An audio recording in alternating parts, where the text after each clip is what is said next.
Այս միջոցառումը հարգելի հետևորդներ տեղի ունենում հատկապես այսօր երկու պատճառով։ Մայիսի 3-ը մամուլի ազատության միջազգային օրն է եւ ես շնորհավորում եմ զանգվածային լրատվության միջոցների բոլոր աշխատակիցներին, լրագրողներին, խմբագիրներին, տեխնիկական անձնակազմերին,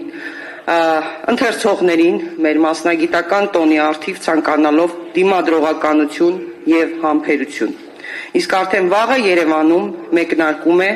Հայաստան-Եվրոպական միություն անդրանիկ գագաթնաժողովը, որը եւս մեկ առիթ է եվրոպական բարձրաստիճան պատվիրակությունների մեր եվրոպացի գործընկերների ներկայությամբ խոսելու Հայաստանում ժողովրդավարության վիճակի, քաղաքացիական ազատությունների եւ բոլոր այն արժեքների մասին, որոնք ընկած են այդ թվում եվրոպական քաղաքական համակարգի հիմքում։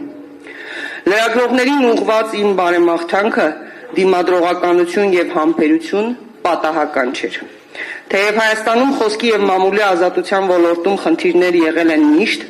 որևէ տեղ եւ որևէ իշխանություն չի սիրում լրատվամիջոցներին եւ լրագրողներին, բայց հատկապես վերջին 8 տարիներին Հայաստանում զանգվածային լրատվության միջոցները մեծ թվով առանձին լրագրողներ ենթարկվում են իշխանությունների կողմից կազմակերպվող հետևողական համակարգային հարձակումների, սկսած շինծ ու քրեական գործերից ու ֆիզիկական սպառնալիքներից մինչև սոցցանցային հարձակումներ, բարոյահոգեբանական տեռոր, անձնական ու խոսքի ազատության սահմանափակումներից մինչև լրատվամիջոցների եւ լրագրողների դեմ դատական հայցեր, ծանր ֆինանսական պարտավորությունների հետևանքներով, կառավարող ուժի ու նրա արբանյակ սունկայքերի ու սոցցանցային էջերի կողմից գեներացվող ատելության խոսքից մինչև հրապարակային հայհոյանքներ եւ հասցեական վիրավորանքներ, խտրական վերաբերմունքից մինչև լրագրողների ընտանիքների անդամներին ու անգամ անչափահաս երեխաներին ուղղված սպառնալիքներ, ուղիղ եթերում բռնության կիրառումից մինչև լրագրողի աշխատանքի խոչընդոտման այլ դրսևորումներ, բռնության գործադրմամբ կալանավորումներ, խուզարկություններ, գույքի առգրավումներ, գովազդատուների վերահսկողություն եւ ուղղորդում։ Ակնհայտ է, իրենց սանձարձակ երկրի ղեկավարին եւ առհասարակ բարձրաստիճան պաշտոնյային падգամավորին ոչ վայել պահվածքի ինդուլգենցիան ստացել են քաղաքական ղեկավարությունից, որոնց գործողությունները շատ հաճախ որևէ հակազդեցության չեն արժանանում միջազգային համապատասխան կազմակերպությունների կողմից։ Այդ մասին վկայող բավական խոսուն ապացույց է այն, որ Հայաստանը մամուլի ազատության համաշխարհային վարկանիշում էական վարդարացում է արձանագրել 34-րդ տեղից նահանջելով 50-րդին։ Ըստ լրագրողներ առանց սահմանների կազմակերպության 2026 թվականի զեկույցում նրանք այդ մասին նշել են, մեր մեդիա դաշտը մնում է ծայրահեղ բևեռացված, իսկ լրագրողները դառնում են ատելության խոսքի եւ քաղաքական ճնշումների թիրախ։ Այս ցուցանիշը սակայն ցանկում Հայաստանի դիրքը ներկայացնող թիվ չէ։ Դրա հետևում լրատվամիջոցների ու լրագրողների դեմ հաշվեհարդարների տասնյակ փաստեր են, մեր գործընկերների դեմ հարուցված քրեական գործեր, դատավարություններ, ֆիզիկական բռնության սպառնալիքներ։ Միայն 2025 թվականի ընթացքում ավելի քան 17 լրատվամիջոցի դեմ 37 հայցադիմում է ներկայացվել։ Վիրավորանք կամ զրպարտություն համարվող տեղեկությունները հերքելուց զատ նաև գումարային ահռելի պահանջ է ներկայացվել լրատվամիջոցներին։ Այդ գործերով 17 լրատվամիջոցից պահանջում են ավելի քան 66 միլիոն 700 հազար դրամ փոխհատուցում, որը չի ներառում դատական ծախսերը։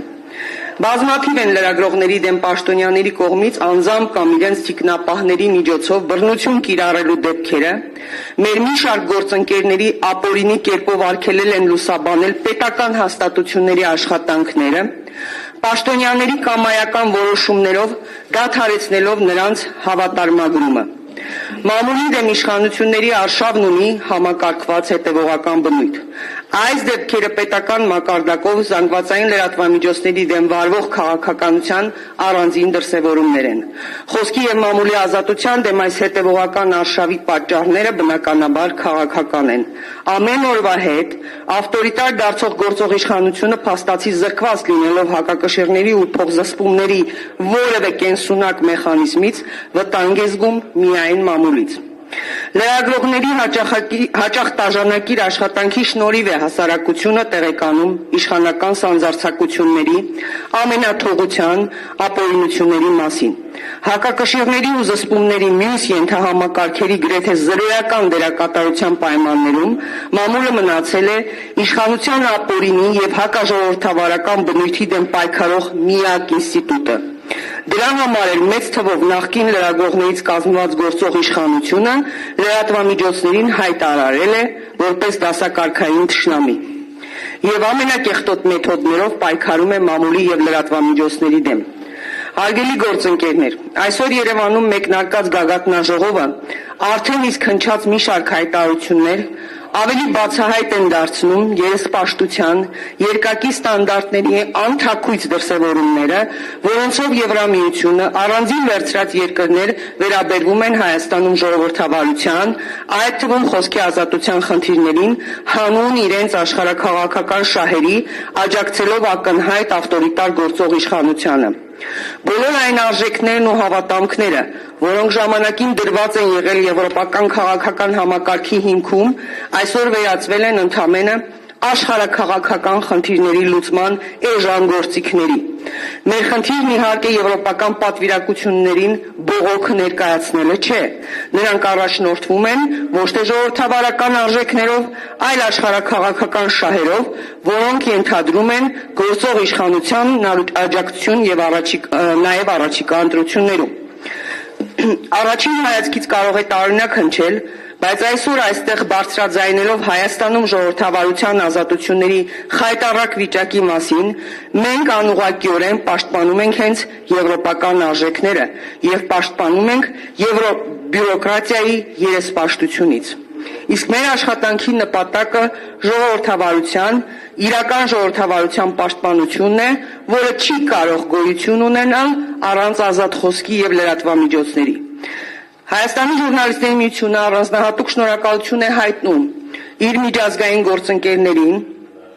եւ լրագրողների եվրոպական ֆեդերացիային եւ լրագրողների միջազգային ֆեդերացիային, նրանք մշտապես եւ համարժեք արձագանքել են մեր ահազանգերին, քանիցս հանդես են եկել ընդդեմ հայաստանյան լրատվամիջոցների, լրագրողների, հաղորդավարների նկատմամբ իշխանությունների կողմից հակաիրավական գործողությունների, քաղաքական հետապնդումների։ Որոշ դեպքերում նրանք Հայաստանի իշխանություններին ուղղված շատ խիստ առաջին մակարդակի ահազանգ կոչով են հանդես եկել, քայլեր ձեռնարկելու կոչերով դիմելով նաեւ Եվրոպայի խորհրդին լրագրողների անվտանգության հարթակին, որը եւս քանիցս առաջին կարգի ահազանգեր է հնչեցրել։ Այսօրվա կոնֆերանսում մենք խոսելու ենք սակայն ոչ միայն մամուլի դեմ կիրառվող բռնաճնշումների սահմանափակումների, այլ ավելի լայն համատեքստում քաղաքացիական ազատությունների վիճակի մասին։ Ուրախ եմ, որ մեր կոնֆերանսին բացի գործընկեր զանգվածային լրատվամիջոցներից մասնակցում են նաև հեղինակավոր իրավապաշտպաններ, փաստաբաններ, որոնք վստահ եմ իրենց զեկույցներում, ելույթներում իրավիճակը լավագույնս կներկայացնեն հատկապես մարդու իրավունքների ու ազատությունների